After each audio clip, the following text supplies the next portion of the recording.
अस्सलाम वालेकुम। आज हम टीटी एग्ज़ाम के तहत उर्दू इस मज़मून में सवालात और उसके जवाब देखेंगे जो आपको पेपर फर्स्ट और पेपर सेकंड दोनों के लिए बहुत कारआमद साबित हो सकते हैं। इससे पहले के वीडियो में भी हमने कई सवालात देखे हैं उर्दू के जो आपको बहुत कारआमद साबित हुए होंगे। इस वीडियो में हम शायर, मसनवी, अदीब, मुसन्निफ़ वगैरह के बारे में मज़ीद मालूमात हासिल करेंगे जो सवाल और जवाब की शक्ल में होंगे। पहला सवाल इस तरह है कि उर्दू के पहले मसनवी निगार का नाम क्या है, यानी उर्दू के पहले मसनवी निगार का क्या नाम है, यानी जो पहले उर्दू के जो मसनवी निगार थे उनका नाम क्या है। यहाँ पर 4 ऑप्शन दिए गए हैं जिसमें सही जवाब है निज़ामी बेदरी, यानी निज़ामी बेदरी ये जो है वो उर्दू के उर्दू के पहले मसनवी निगार का नाम है, निज़ामी बेदरी। अब यहाँ पर दूसरा सवाल दिया गया है अब्दुल हलीम शरल की मंदरजा झैल किताब हमारी तहजीबी तारीख पर शाहकार का दर्जा रखती है, यानी अब्दुल हलीम शरर की मंदरजा झैल किताब हमारी तहजीबी तारीख पर शाहकार का दर्जा रखती है, यानी इसमें से कौन सी किताब है जो तहजीबी तारीख पर शाहकार का दर्जा रखती है।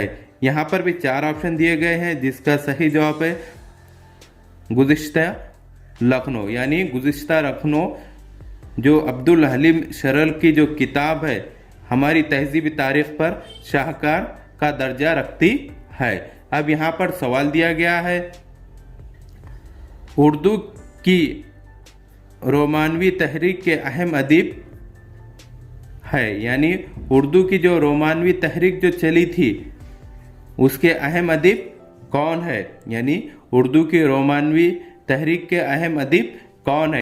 यहाँ पर भी 4 ऑप्शन दिए गए हैं जिसका सही जवाब है सज्जाद हैदर एल्दरम, यानी जो सज्जाद हैदर एल्दरम जो थे उन्होंने रोमानवी तहरीक के अहम अदीब में शामिल किया जाता है, यानी उनको रोमानवी जो तहरीक थी उसके अहम अदीब में शामिल किया जाता है। किसको?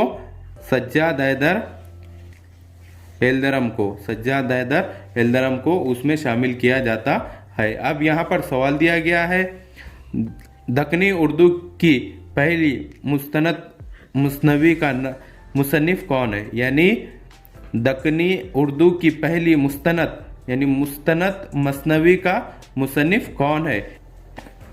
यहाँ पर 4 ऑप्शन दिए गए हैं जिसका सही जवाब है निज़ामी बेदरी, यानी निज़ामी बेदरी ये पहली मुस्तनद मसनवी के मुसन्निफ है, यानी दक्कनी उर्दू की पहली मुस्तनद मसनवी के मुसन्निफ कौन है? निज़ामी बेदरी, यानी निज़ामी बेदरी ये पहले मसनवी के मुसन्निफ है।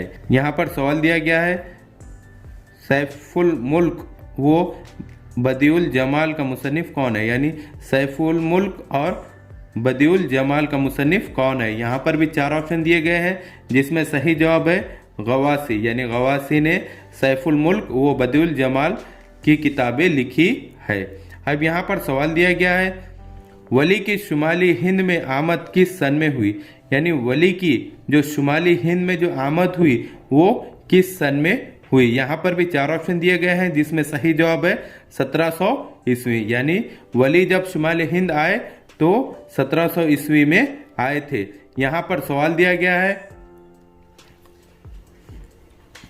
फसाने अजायब का सने तसनीफ क्या है, यानी जो फसाने अजायब जो लिखा गया था वो किस सन में लिखा गया था। सवाल इस तरह भी आ सकता है कि जो फसाने अजायब किस सन में इसकी तसनीफ हुई थी, फसाने अजायब का सने तसनीफ क्या है। यहाँ पर भी 4 ऑप्शन दिए गए हैं जिसमें सही जवाब है 1824 ईस्वी, यानी 1824 ईस्वी में फसाने अजायब की तसनीफ हुई थी।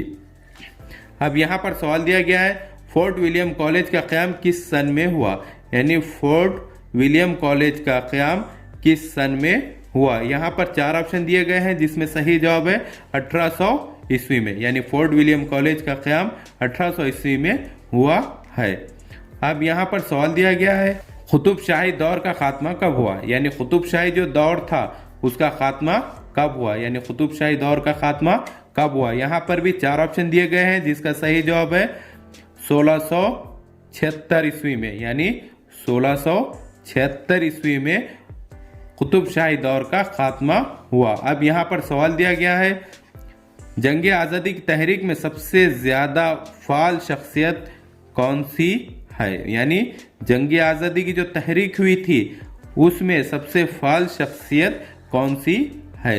यहाँ पर भी 4 ऑप्शन दिए गए हैं जिसमें सही जवाब है हजरत मोहानी, यानी हजरत मोहानी ने जंग आज़ादी की जो तहरीक जो चलाई गई थी उसमें फाल शख्सियतों में से एक शख्सियत किसकी थी, हजरत मोहानी। किसकी थी, हजरत मोहानी। अब यहाँ पर सवाल दिया गया है गालिब कहाँ पैदा हुए, यानी जो गालिब जो पैदा हुए वो किस शहर में पैदा हुए। यहाँ पर भी 4 ऑप्शन दिए गए हैं जिसका सही जवाब है अकबराबाद, जिसको आज आगरा के नाम से जानते हैं।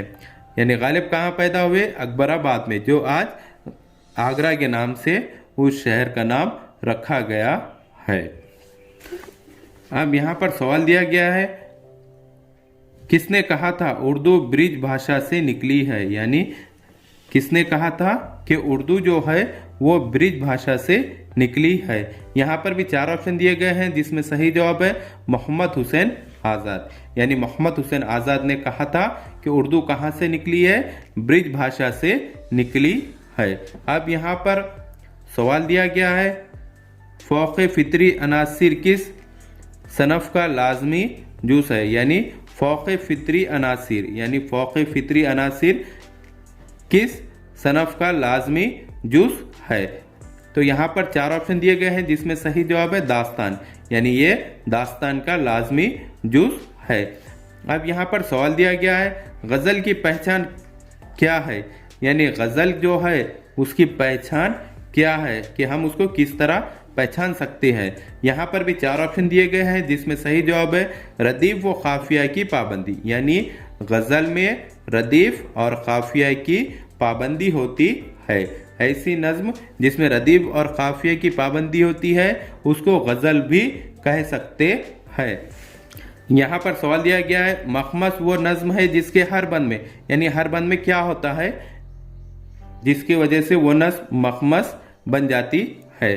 तो यहाँ पर भी 4 ऑप्शन दिए गए हैं जिसमें सही जवाब है 5 मिसरे हो, यानी मखमस वो नज्म कहलाती है जिसके हर बंद में कितने मिसरे हो, 5 मिसरे हो। ऐसी नज्म को हम मखमस कहते हैं।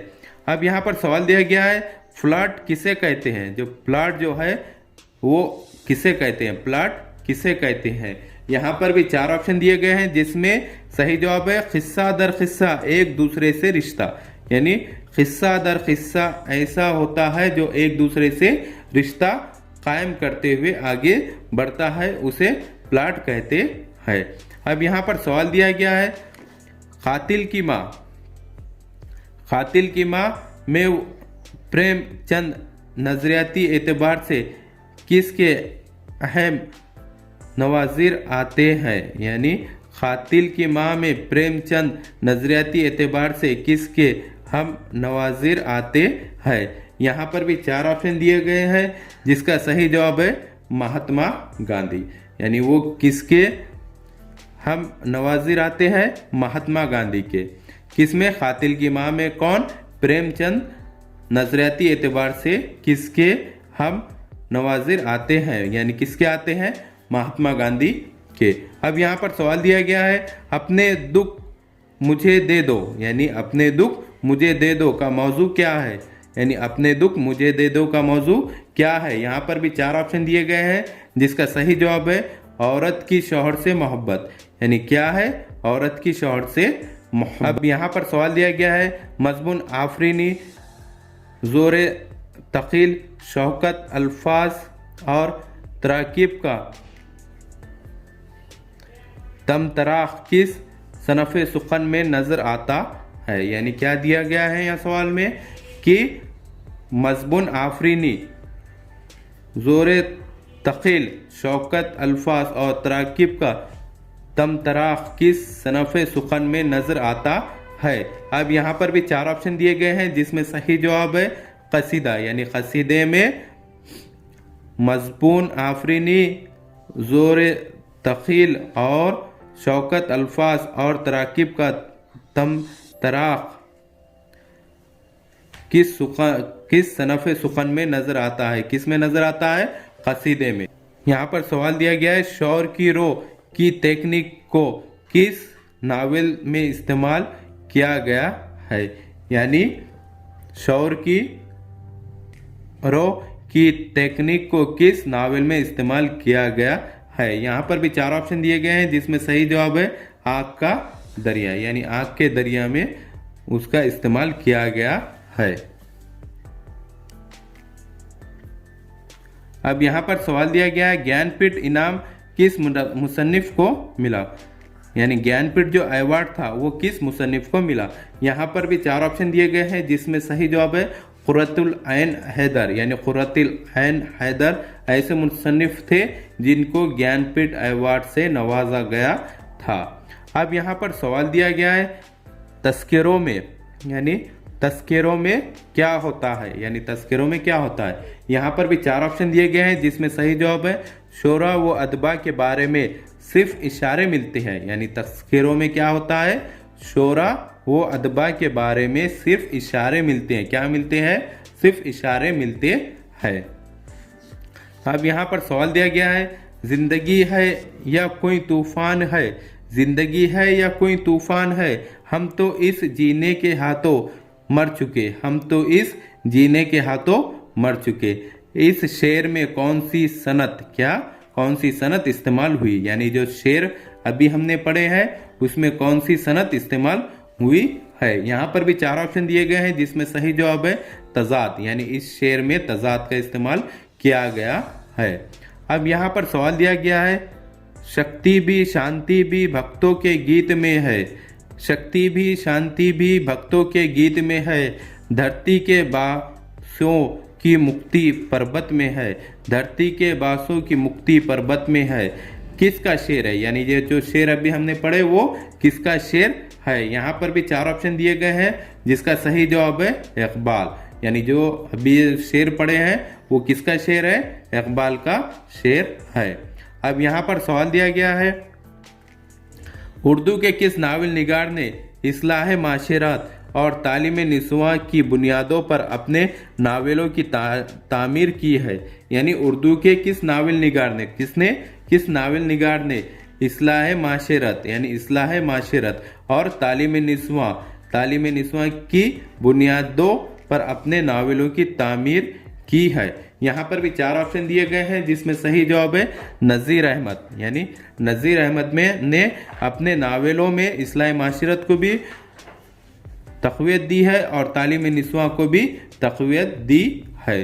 अब यहाँ पर सवाल दिया गया है और इंसान मर गया किस नावल निगार की तख्लीक है, यानी और इंसान मर गया किस नावल निगार की तख्लीक है।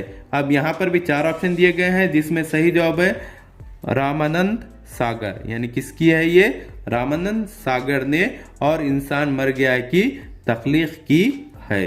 अब यहाँ पर सवाल दिया गया है उर्दू का कौन सा नावल सबसे ज़्यादा ज़ख़ीम है, यानी उर्दू का कौन सा नावल सबसे ज़्यादा ज़ख़ीम है, यानी सबसे ज़्यादा ज़ख़ीम है। यहाँ पर भी 4 ऑप्शन दिए गए हैं जिसका सही जवाब है खुदा की बस्ती, यानी खुदा की बस्ती उर्दू का ऐसा नावल है जो सबसे ज़्यादा ज़ख़ीम समझा जाता है।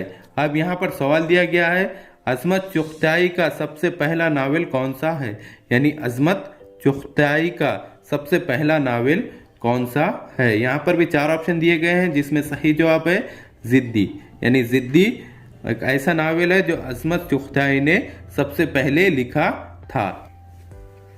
यहाँ पर सवाल दिया गया है नीली साड़ी किस नावल निगार की तख्लीक है, यानी नीली साड़ी जो है वो किस नावल निगार की तख्लीक है। यहाँ पर भी 4 ऑप्शन दिए गए हैं जिसमें सही जवाब है ख्वाजा अहमद अब्बास, यानी ख्वाजा अहमद अब्बास ने नीली साड़ी की तख्लीक की है।